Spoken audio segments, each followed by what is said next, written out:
Minijos riaumojimas užliejo rodeo areną, kai vartai atsivėrė ir laukinis žirgas iššoko lauk, spardydamasis ir šokinėdamas pašėlusiu tempu. Ant besisukančios raumenų masės sėdėjo liesas, susikaupęs kaubojus, jo pirštinėta ranka stipriai suspaudusi balno ragą.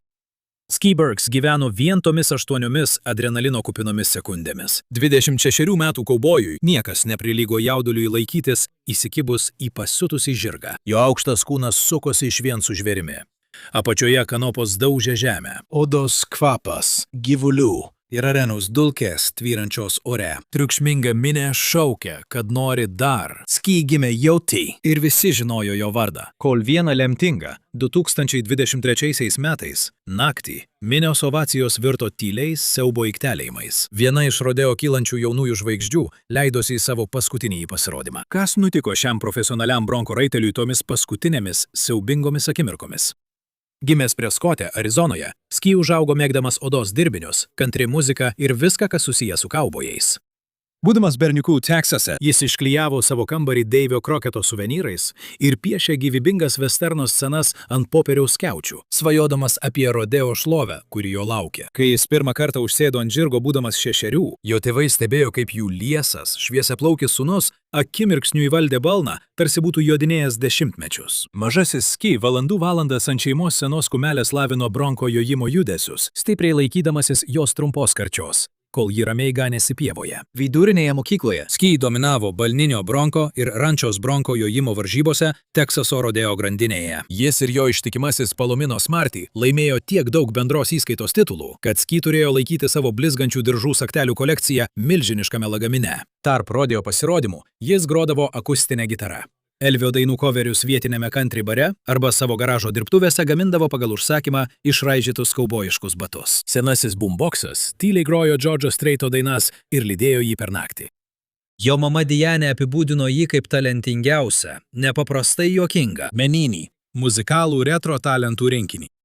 Skiwai. Niekas neprilygsta įsiūčiui, kai iš aptvaro išsiveržia nesuvaldytas laukinis žirgas. Viena pirštinuota ranka tvirtai laikydamasis už rankenos, kita ranka pakelta aukštyn pusiausvyrai. Ski spinduliavo pasitikėjimu ir ryžtu. Lieknas ir lankstus, daugiau nei 6 pėdų ūgio. Jis lengvai ir sinchroniškai judino savo ilgą kūną pagal kiekvieną bronko šuolį ir spyrę. Žiūrėti, kaip Skis tiesiog susilieja su žirgu. Jo aštrus, išraižyti bruožai nušvinta plačia duobutėta šypsena, kai suskamba 8 sekundžių signalas. Atrodė, kad jis suvaldė tą pašėlusį žvėrį beveik vien savo liaunų rankų jėga ir magnetinė valios galia. Kaip ir jojimas ant buliaus, jodžimas ant laukinių žirgų yra pavojingai populiarus renginys, kuriame kaubojai bando išsilaikyti ant galingų, besispardančių žirgų 8 kaulus drebinančias sekundės. Kartu su jaučio parvertimu tai laikoma viena iš klasikinių rodeo rungčių – veršelių gaudimų virve ir jojimu ant buliaus. Įgudę bronkų jodinėtojai yra vertinami už savo stiprybę, koordinaciją ir nutrūktgalvišką drąsą, kai po jais siautėja pašėlęs gyvūnas. Pasaulyje egzistavo 2 pagrindiniai bronkų jodinėjimo stiliai. Skibergsas mėgo plikąjį jojimą ir balninį bronką. Jodinėtojai be balno naudojo paprastą diržą, pritvirtintą už arklio pečių,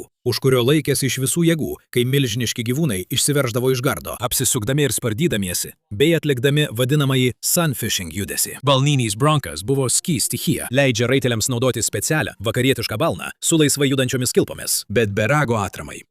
Balninio bronko raiteliai laiko paprastą pavadį, pritvirtintą prie arklio apynasrio, kai jie kelia ranką ir spardo ritmingai su kiekvienu galingu gyvūno judesiu. Tiek plikojo jojimo, tiek balninio bronko rungtyse raiteliai privalo teisingai pažymėti arklį, jam iššokant iš gardo. Tai reiškia, kad kaubojaus pentinuoti kulnai turi paliesti gyvūno pečius per pirmąjį šuolį iš vartų. Varžovai vertinami nuo 0 iki 50 balų tiek už arklio spardymosi pasirodymą, tiek už raitelio gebėjimą sinchronizuoti kūno judesius su bronku. Aukščiausi balai svyruoja nuo 80 iki 90. Visi bronkų jodinėjimo renginiai, kaip tie, kuriuos matote šiame vaizdo įraše, vyksta žemės danga padengtoje rodeo arenoje, apsuptoje apsauginės tvoros. Arkliai ir raiteliai išsiveržia iš siaurų ankštų gardų įrengtų arenos sienoje. Dažniausiai bronkai yra laukiniai arkliai, specialiai veisiami tam, kad smarkiai raitotųsi. Vidutiniškai kumelės ir kastruoti žirgai sveria apie 550 kg. O stiprūs eržilai gali sverti iki 635 kg. Po to, kai jie buvo laikomi ankštuose garduose, Jie išsiveržė į atvirą areną su nepaprasta jėga. Prieš įlipdami, bronkų raiteliai labai stipriai suveržė savo laikymosi diržą ir balno diržus, kad įranga nesisuktų per tokį audringą jojimą. Bulių kovotojai, dar vadinami rodeo klounais, stovi netoliese, kad atitrauktų palaidus žirgus, kai numesti raiteliai nukrenta ant žemės. Esant nelaimiai, vietoje esantis medicinos personalas greitai įsikiša, jei raitelius sužaloja tryptelėję kanopos arba kai žirgas juos smarkiai nusviedžia. Trumpa flanko diržas apjuosia gyvūno šonus, kad paskatintų aukštesnį ir įspūdingesnį spardymąsi, už kurį raiteliai gauna daugiau taškų už sudėtingumą. Pagaminta iš avikailio arba neopreno, taisyklių reikalavimų, flanko diržai negali sužeisti ar pažeisti arklio odos. Raitelio pentinų ratukai taip pat turi būti atčipinti, kad būtų išvengta sužalojimų. Vis dėlto, kaip tuoj pamatysite, šio sporto mirtini pavojai išlieka. Sunkios traumos ar mirtis gali ištikti, kai dideliu greičiu galva pirmin esate išmestas ant arenos paviršiaus, sutraiškytas po daužančiomis kanopomis arba smogtas galingomis arklio užpakalinėmis kojomis. Kai Skio reputacija rodeo scenoje augo, taip pat augo ir pasakojimai apie jo bebaimiškumą bei charizmą. Draugai pastebėjo, kad Skis lėkdavo ten, kur angelai bijotų žengti, turėdami omenyje jo polinkį joti pačius aršiausius, beveik neįmanomus suvaldyti žirgus. Bet kuris žirgas, kurio dauguma kaubojų net nedrįsdavo prieiti, Ski pasitikdavo su vaikišku entuziazmu. Vadovaudamasis savo šūkiu gyventi be jokių tvorų, jaunas bronkų tramdytojas visada skubėdavo į kitą rodeo ar nuotykį. Ski susirasdavo draugų visur, jo didžiulė asmenybė pelnydavo jam simpatijas net tarp visiškai nepažįstamų žmonių. Ski viskam atsiduodavo stačia galva iki pat paskutinės lemtingos nakties. 2023 metais rugsėjo 9-ąją Ski nusileido į 4-ąjį gardą vakarų Teksaso mugėje ir rodeo Abilene mieste. Šalia jo judėjo plieninės, tamsiai mėlynos spalvos milžiniško juodo žirgo šonai. Jo vardas Double D. Laikomas vienu aršiausių besispardančių bronkų visame rodeo pasaulyje, Double D buvo tikras galvijo pavidalo chaoso įsikūnijimas.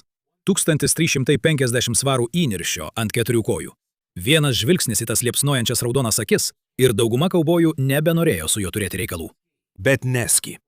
Kai neramus juodasis milžinas trypė ir šniokštė ankštoje gardo erdvėje, Ski mėlynos akys sužibo. Kol rodeo gelbėtojai apačioje nepastebimai persižegnojo, o komandos nariai neramiai lažinosi, kiek ilgai tas liesas raitelis išsilaikys. Ski buvo savo stichijoje. Spinduliavo pasitikėjimu. Tai buvo jo akimirka suspindėti. Kai vartai girgždėdami atsivėrė, Double D tiesiog sprogo. Tolumoje šmėstelėjus tamsiam kailiui ir pažėrus žemės grumstams, žirgas pašėlusiai spardėsi ir šokinėjo.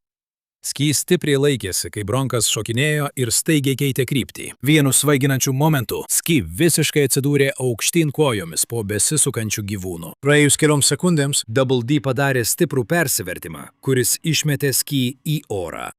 Jis nusileido tiesiai bronko kelyje. Paskutinis dalykas, kurį jis prisiminė, buvo vaizdas, kaip juodi kanopos daužosi ir tamsina dangų, kai arena artėjo jį apkabinti. Skirtingai nei jojime ant buliaus, saugos taisyklės, reikalaujančios šalmų ar liemenių, jojime ant bronko neegzistuoja. Per paskutinės baisias akimirkas po to, kai Skis nusileido, bronko kanopos trenkėsi į jo neapsaugotą galvą. Per tribūnas nuvilnijo visuotinis siaubo aikčiojimas. Patyrę rodeo dalyviai vėliau sakė, kad niekada nebuvo girdėję, jog arena taptų tokia mirtinai tyli. Per siaubingas akimirkas, kurios sekė po to, kai Ski bejėgis kūnas gulėjo susmukęs purve apačioje, galėjo išgirsti vieną kūkčiojimą, perskrodusi tylą. Vienas liudininkas vėliau pasakė, buvo taip tylu, kad galėjai išgirsti, kaip krenta adata. Žiūrėjau į tribūnas ir aš nepažįstu tos moters. Net jei reikėtų, minioje jos nepažinčiau. Ji buvo pakėlusi rankas ir meldėsi. Jei tai neapibūdina rodeo bendruomenės, tai aš nežinau, kas apibūdina. Arenos darbuotojai vijosi įsiutusį bronką, kuris vis dar pasiutusiai spardėsi palei arenos tvorą. Tuo metu nedidelė gelbėtojų komanda atsargiai paguldė Ski ant imobilizacinės lentos. Nei vienas žmogus neištarė nė žodžio, kai jie tyliai išvežė jį lauk. Nuo pat jo gimimo visada žinojau, kad iš Ski galiu tikėtis tik netikėtumų. Tai buvo netikėta, sakė jo mama Diane. Ta diena jis sulaukė skambučio, kuris yra baisiausias kiekvienos motinos košmaras. Greitosios pagalbos darbuotojai karštligiškai stengiasi išgelbėti jaunąjį kaubojų, bet Ski galvą sutraiškęs smūgis buvo mirtinas. Ski Berksas mirė užsiimdamas sportu, kurį labiausiai mėgo savo jauname gyvenime. Po tragiškos nelaimės, kuri nusinešė Ski gyvybę, Šiaurės Teksaso rodeo bendruomenė susivienijo pagerbti vieną iš savo žuvusių brolių. Po ryškiai mėlynų dangumi jie palaidojo savo kaubojų princą šalia daugelio Berksų giminės kartų šeimos kate. Vėliau nuostabus reginys pakėlė nuotaiką visiems, kurie tai matė. Aukštai debesise virš Abilino pasirodė neabejotina kaubojaus ant žirgo figūra. Skrybelė iškelta aukštyn. Dianė prisiekė, kad matė, kaip ryški figūra pamojavo jai tik kartą, prieš nušuoliuodama į nežinomybę. Iki šiol ji šypsosi prisimindama Skijo atsisveikinimo žinutę iš anapus ir randa paguodą, žinodama, kad jos nepakartojamas berniukas mirė darydamas tai, ką labiausiai mėgo. Siekiantis gausos iki pat galo ant bronko vardu Double D. Vis dėlto net ir pačiam įgudusiam bronkų raiteliui išlieka didžiulė rizika. Kitas stebuklingas žirgas gali greitai tapti paskutiniuoju, kaip per skaudžią patirtį sužino per daug kaubojų. Už šias klastingas 8 sekundės, sumokėdami mėlynėmis, lūžiais ar net savo gyvybę. Tokiems bronkų jojimo legendoms kaip Leinas Frostas, Bilas Smithas ir Ski Burksas, jų šlovės dienos tragiškai baigėsi purve.